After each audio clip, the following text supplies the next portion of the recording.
നേരം സന്ധ്യയോടടുക്കുന്നു. ആകാശത്ത് ചെറുതായി അരുണിമ പടർന്നു തുടങ്ങി. നീലയും ചുമപ്പും കലർന്ന ആകാശം, നിഴലുകൾ പോലെ വൃക്ഷങ്ങൾ.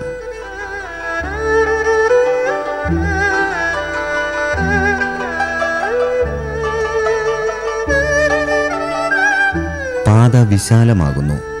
മൈസൂരിലേക്കുള്ള പാതയാണിത്. മടിക്കേരിയിലേക്ക് ഇനിയും ദൂരമുണ്ട്.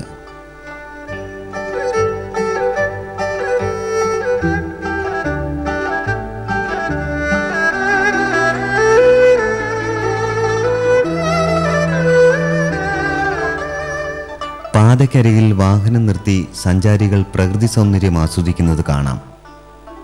ഈ പാതയിലൂടെയുള്ള യാത്ര വളരെ സുഖകരമാണ്. ഇതുവഴി പോകുമ്പോൾ നമ്മുടെ ദേശീയപാതയെക്കുറിച്ച് വെറുതെ ഓർത്തുപോയി. ഒരു മഴയിൽ ഒലിച്ചു പോകുന്ന നമ്മുടെ ദേശീയപാത.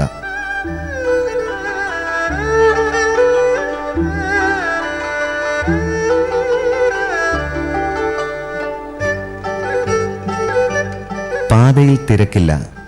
സായാഹ്നത്തിൻ്റെ ശാന്തിയും സൗമ്യതയും ഈ യാത്രയെ വേറിട്ട അനുഭവമാക്കുന്നു. തണുത്ത കാറ്റ് വീശുന്നുണ്ട്. സുഖദമായ അന്തരീക്ഷം.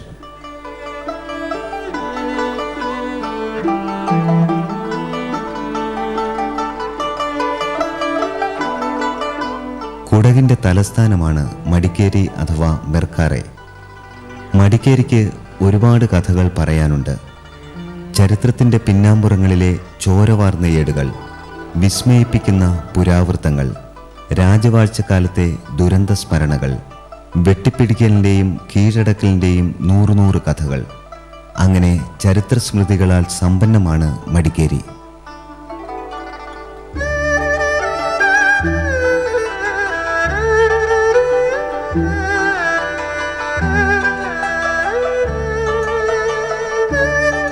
മടിക്കേരിയിൽ നിരവധി ചരിത്ര സ്മാരകങ്ങളുണ്ട്.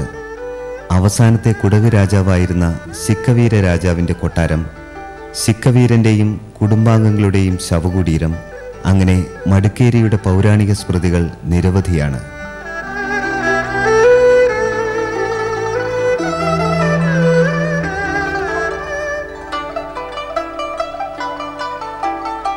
ഞങ്ങൾ മടിക്കേരി നഗരത്തിലേക്ക് പ്രവേശിച്ചു.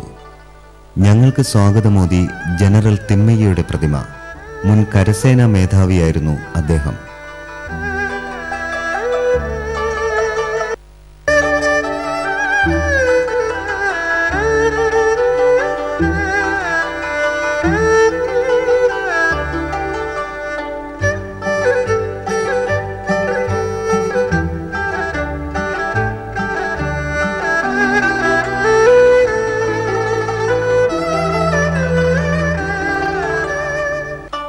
വെളിച്ചം മങ്ങിത്തുടങ്ങി.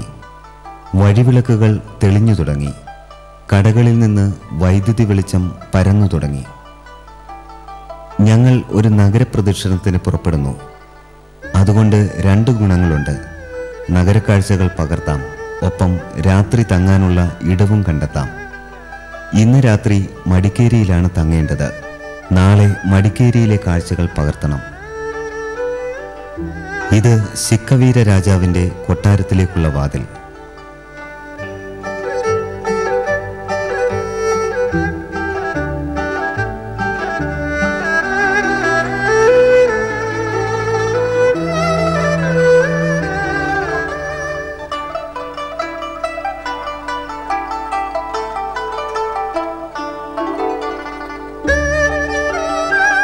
മടിക്കേരി ഒരു പൗരാണിക സ്മൃതി പോലെ ഞങ്ങൾക്ക് മുന്നിൽ.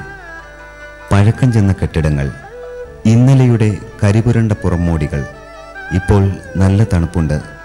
തണുപ്പിനെ ആവാഹിച്ച നേർത്ത കാറ്റ് കുളിർകോരിയിട്ട് ഞങ്ങളെ കടന്നുപോയി.